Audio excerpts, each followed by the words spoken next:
And joining us today, we have ClearFlame Engine Technology co-founder and CEO BJ Johnson is with us. BJ, great to have you on the show today. How are you, sir? I'm doing very well. I'm glad to be here. Thank you. Well, thanks for making some time to join us here today.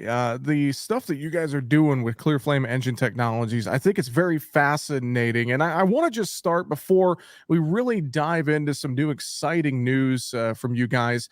Can you give us a little bit of background on what you guys are doing with this engine technology? Because I think it's very innovative and, again, fascinating. So give us a little background on ClearFlame first, BJ.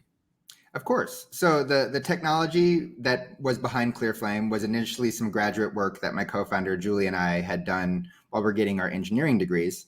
Effectively, what we developed was a way to make the diesel engine fundamentally fuel agnostic.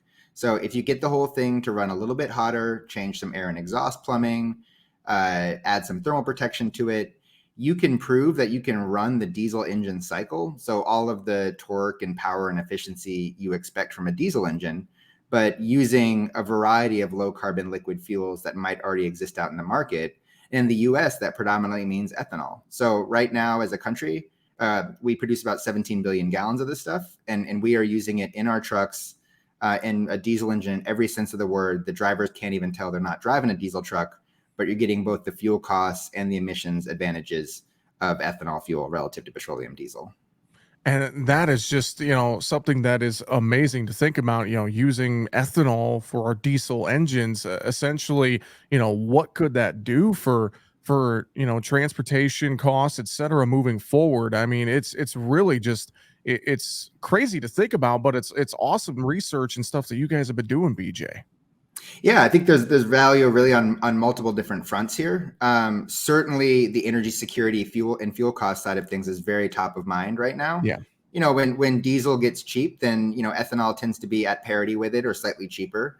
But when diesel gets expensive because of things like what's been happening in Ukraine, the domestic supply chain and domestic production base of ethanol gives you a staggering cost savings. 30 cents plus a mile in terms of what you're saving for a truck that's going to be putting on well over 100,000 miles a year. That pays itself back very quickly. And that's not even to talk about the whole environmental benefits side of things, where these are sectors like long haul trucking and agriculture that are hard to electrify. And Julie and I started this company for sustainability reasons. How do we move the needle on climate change? But in order to do that, you have to make a product that works for users on the ground and maintains all the pragmatism they expect. And so it's not just the economic case, it's the environmental one, but in a way that people know and understand and preserves everything they expect that they require to get their jobs done. Well, BJ, I know you guys have made some exciting announcements here in recent weeks. I want to talk about those. I know some different partnerships you guys have announced on a few different fronts. Can you tell us a little bit about those partnerships, BJ? Yeah, one of the things I'm really excited about with ClearFlame is the ecosystem we're bringing together and the wide range of stakeholders, because commercial vehicles is a complicated space and you need buy-in from all different parts of the chain to make this happen. And that's what we were announcing in our recent press release. We have fleets like Bex that are signed up to be driving the trucks and testing the trucks and giving us their candid feedback on what works well, what doesn't work well, and how can we improve it. We have ethanol suppliers that are actually selling E98 ethanol to the fleets to be able to test the thing. There's always a chicken and egg problem when it comes to any sort of alternative fuel technology. It's, well, how do you get the technology out there when the infrastructure needs to expand? That's the nice thing about ethanol, that infrastructure is already out there. And there are some small barriers, like making sure we can deliver that fuel straight to fleets. And our ethanol partners are proving that we can. And the third part of the press release, going to the image that's shown on the screen right now, both Reviva, an engine remanufacturer, and Vanderhaeg's, a truck integration group, the fourth truck that we're out actually testing with customers right now was built professionally by them. Companies that have been doing diesel engine work since World War II can do it credibly, can add their warranty to it, can scale it up to thousands of units a year, by being able to prove that we've brought together people who can credibly produce our technology at scale with fleets who want to drive it and people that will get them the fuel to make sure it can move. I'm really proud of the fact that the team brought all of that together at once. Yeah, amazing. And you kind of mentioned, putting all of this like this ecosystem together around the ClearFlame technology, and again, kind of circling back to the broader sustainability goal. I know sustainability is a huge part in ag right now, and you hit on a lot of key points, a lot of great points there. But thinking about moving forward and looking at partnerships like this, I'd have to think that you guys are looking to add more kind of to this ecosystem as we move forward, BJ. 100%. Then that's going to manifest itself in a couple ways. We are very excited to be expanding the truck technology into off-road applications. So the investment we have from John Deere, they invested in our Series A about a year ago. We are using to move our technology over to one of their engine platforms, and we're hoping to start field testing early next year so that we can show it's not just trucks, but also things like tractors and combines. And then at the same time, I think I would love to be working closely. You mentioned that sustainability is a big area of focus for ag in general. And I think the country is really badly underestimating how much potential there is in the agriculture community to drive sustainability. Agriculture is one of the biggest potential carbon sinks that we have access to. And all the good work that is being done at both the farm level and at the ethanol production level, the biofuel production level, to further drive down carbon intensity.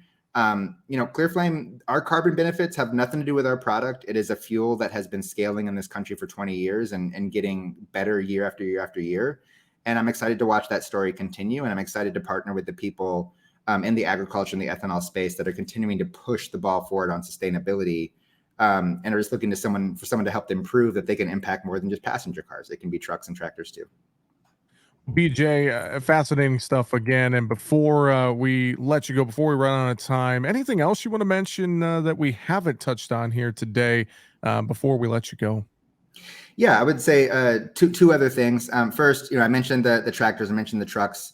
We are also very excited about moving the engine technology over to power generator applications. So where emergency diesel generators, how do you replace them with something cleaner burning and unlock them to have more economic value, like peak shaving, or perhaps help a farmer with their demand charges that happen during grain drying season. We're excited to get that product off the ground and running.